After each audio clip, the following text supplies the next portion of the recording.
Assalamualaikum warahmatullahi wabarakatuh. Selamat pagi anak soleh dan soleha. Bagaimana kabarnya hari ini?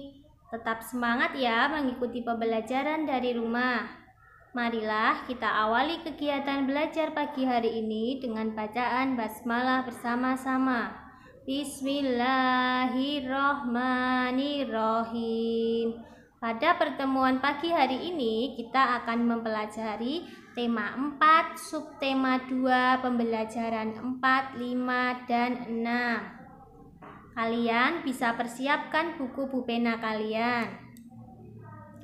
Hak, kewajiban, dan hak sebagai warga sekolah. Kewajiban dan hak itu yang harus didahulukan apa? Ayo, siapa masih ingat? Yang harus didahulukan yaitu kewajiban. Apa itu kewajiban? Siapa yang masih ingat apa itu kewajiban? Kewajiban adalah sesuatu yang harus kita laksanakan sebelum kita menuntut hak. Di sini akan dibahas kewajiban sebagai warga sekolah dalam menjaga kebersihan sekolah. Yang pertama, membuang sampah pada tempatnya. Jadi kalau kalian masuk sekolah, membuang misalnya bungkus makanan, bungkus minuman, itu langsung buang di tempat sampah yang sudah disediakan. Tidak boleh membuang di dalam laci. Yang kedua, tidak mencoret-coret dan mengotori dinding kelas. Yang ketiga, menjaga dan ikut merawat kebersihan semua fasilitas sekolah. Yang keempat, ikut serta dalam kerja bakti membersihkan lingkungan sekolah. Jadi kalau di sekolah ada kegiatan Jumat bersih, sebelum ada corona kemarin biasanya ada acara Jumat bersih ya. Jadi kalian membantu semua, membantu teman-teman kalian, membantu Bapak Ibu guru membersihkan. Yang kelima, merawat tanaman yang berada di lingkungan sekolah. Jadi misalnya kalian tahu tanaman di sekolah belum disiram, kalian segera ambil air dari keran, kalian bawa ember, kemudian kalian siram. Setelah melaksanakan kewajiban tersebut, kita akan mendapatkan hak kita. Apa yang kita dapat? Yang pertama, menggunakan toilet yang bersih dan sehat di sekolah. Nah, ini yang jarang dilakukan. Jadi sekalian ketika ke toilet, buang air kecil ataupun buang air besar, setelah selesai itu disiram, diguyur sampai bersih. Yang kedua, belajar di kelas yang bersih dari sampah dan debu. Jadi kalau kalian menjaga kebersihan, membuang sampah pada tempatnya, kelas kalian akan bersih dan kalian akan nyaman belajar di dalam kelas. Yang ketiga, bermain bersama teman-teman dengan fasilitas yang terawat dengan baik. Di sekolah kita ada gazebo, tempat untuk bermain, beristirahat. Jadi harus dirawat dengan baik. Tidak boleh gazebonya ditarik-tarik atau preteli itu ya, bambunya itu biasanya anak-anak sering atapnya itu ditarik-tarik. Tidak boleh seperti itu ya. Yang keempat, memiliki lingkungan sekolah yang asri dan sejuk. Jadi kalau di sekolahan sudah ada tanaman-tanaman, kalian tidak boleh memetik sembarangan tanaman-tanaman yang ada di sekolah karena lingkungannya itu supaya asri, supaya sejuk, tidak panas. Kita lanjutkan kewajiban dan hak sebagai warga sekolah bagian 3. Contoh kewajiban siswa di sekolah dalam kehidupan sehari-hari antara lain 1. Menghormati guru. Jadi kalau ada Bapak Ibu guru, ustadz-ustadzah lewat atau kalian bertemu di luar sekolah, jangan lupa untuk mengucap salam, untuk menyapa. Yang kedua, menaati tata tertib dan peraturan yang ada di sekolah. 3. Menjaga ketertiban dan ketenangan di sekolah. 4. Memelihara kerukunan dan persatuan. Jadi dengan semua teman harus rukun. Hak siswa di sekolah apa yang didapat anak-anak? Yang pertama, bertanya kepada guru jika ada pelajaran yang tidak dimengerti.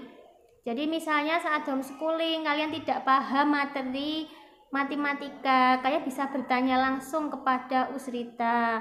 Kalau misalnya malu bertanya ketika ada temannya, bisa bertanya ketika pulang. Yang kedua, mendapatkan pengajaran dan ilmu pengetahuan dari guru. 3. Menyampaikan pendapat saat diadakan diskusi kelas.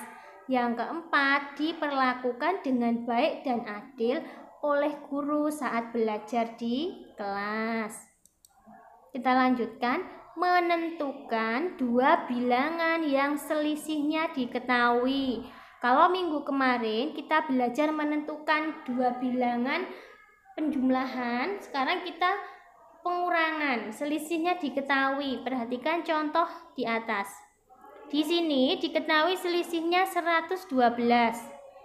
Untuk titik-titik atas itu berarti yang pertama, atau bisa kita lambangkan dengan huruf A. Kemudian bawahnya kita lambangkan dengan huruf B. Kemarin di buku sudah dijelaskan. Syaratnya untuk A atau yang angka pertama ini harus lebih besar dari selisihnya. Di sini Usrita ambil contoh 200. Karena 200 itu lebih besar dari 112. Misalnya aku A-nya sini atau yang pertama sini tak tulis 150 boleh. Boleh. Kenapa boleh? Karena lebih dari 112. Sudah paham ya? Di sini Usrita tulis 200. Setelah itu Usrita mau cari yang B atau cari angka yang kedua. Caranya bagaimana? Angka yang pertama tadi dikurangi dengan selisihnya.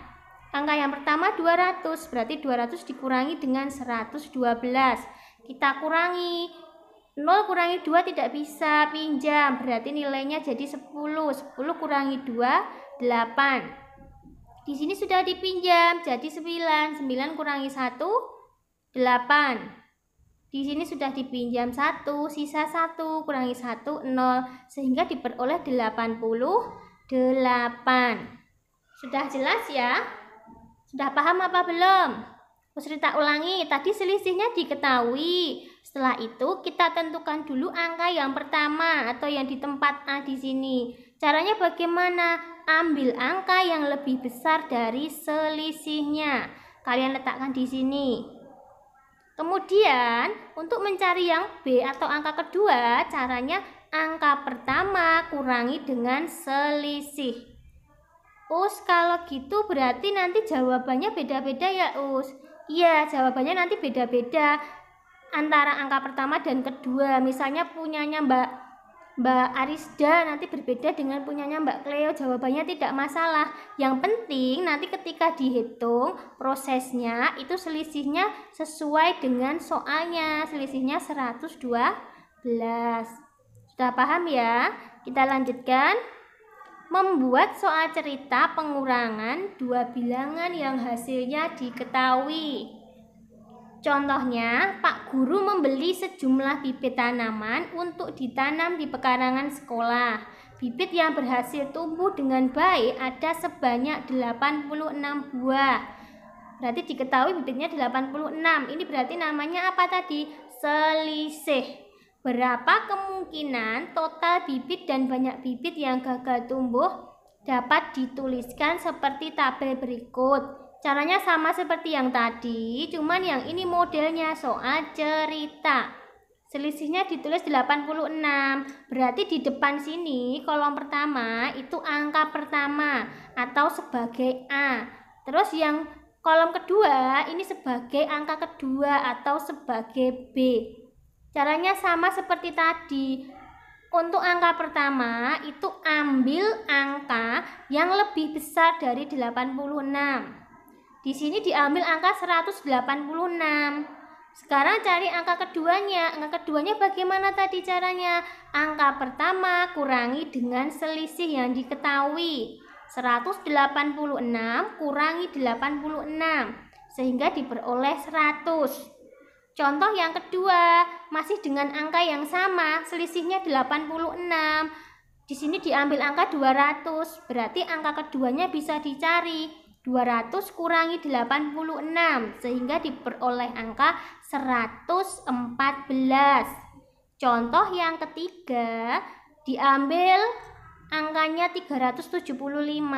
Kita kurangi 375 kurangi 86 sehingga diperoleh angka 289. Sudah jelas ya? Nah, sekarang Bu Srita akan beri tugas kalian hari ini. Kalian kerjakan Bu Pena halaman 123 soal nomor 3 yang B, C, D, E, F. Jadi ada 5. Nanti kalian tulis dulu soalnya di buku tulis, baru kalian kerjakan. Sampai di sini pertemuan pagi hari ini. Kita akhiri dengan bacaan hamdalah bersama-sama. Alhamdulillahirabbil alamin. Wassalamualaikum warahmatullahi wabarakatuh.